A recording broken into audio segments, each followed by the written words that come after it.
Vivo কোম্পানির mobile চালাইতে গিয়ে ওপোর গাইডলাইন মানলে যেমন চলবে না, আল্লাহ আপনাকে বানিয়েছেন এই কথা যদি আপনি বিশ্বাস করেন, তাহলে আল্লাহর গাইডলাইনের বাহিরে মানব রচিত গাইডলাইন মানলে মানুষ কোনোদিন আল্লাহওয়ালা হইতে পারে?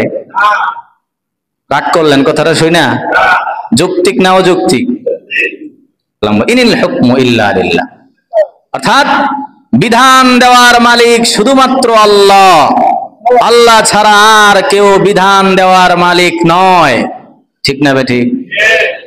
এটা আমি জিগায় ঠিক কোন লাগলো? কে আপনারা কি পয়েন্ট বুঝেন না? কোন জায়গায় ঠিক বেঠিক কোন লাগবো?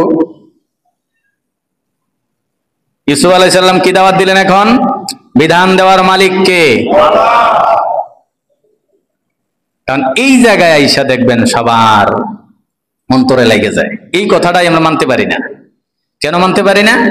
আমাদের ভিতরে অহংকার, গর্ব, নেতৃত্বের আশা, ক্ষমতার আশা, পাওয়ারের আশা, টাকা পয়সার আশা, এক কথায় দুনিয়াদারিত্বের আশা, যার কারণে আমরা এই জায়গায় এসে মানতে পারি না। এর প্রমাণ কি?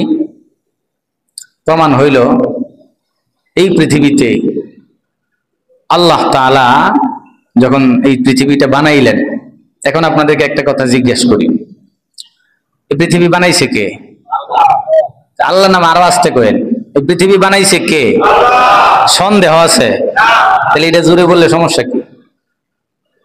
পৃথিবী বানিয়েছেন আল্লাহ। এখন আপনাদেরকে জিজ্ঞেস করি, দুনিয়াতে মানুষও তো অনেক কিছু বানাইছে না? বানাইছে না?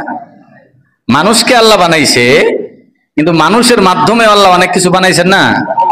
যেমন ওপো কোম্পানির মোবাইল, ভিভো কোম্পানির মোবাইল, স্যামসাং কোম্পানির মোবাইল আছে না? মোবাইল বানাইছে কি আল্লাহ না মানুষে? মানুষে বানাইছে।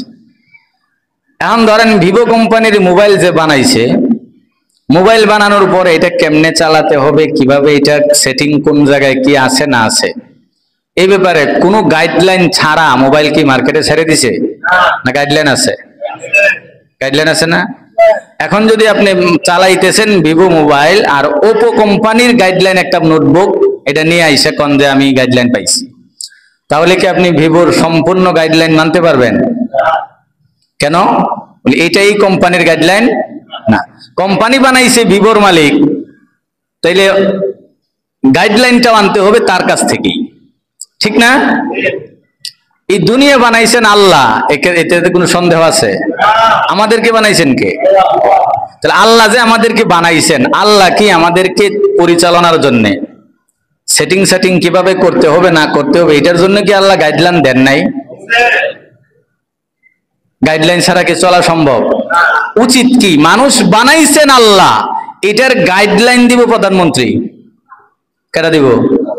এটাই তো উচিত। আল্লাহ যদি আমাদেরকে বানানোর পরে তিনি গাইডলাইন না দিয়া দিতেন, তাহলে এটা ইনসাফ হইতো না, এটা ন্যায় বিচার হতো না, এটা সঠিক হতো না। বরং এখন যেটা হয়েছে সেটাই সঠিক। যেহেতু আল্লাহ আমাদেরকে বানিয়েছেন, তাকেই গাইডলাইন দিতে হবে এবং তিনি গাইডলাইন দিয়েছেনও। তাহলে আল্লাহর প্রতি আর অভিযোগ আছে আমাদের?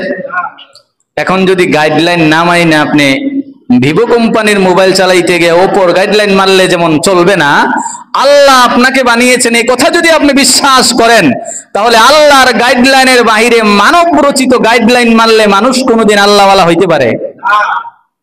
রাগ করলেন কথাটা শুই না? যৌক্তিক না অযৌক্তিক?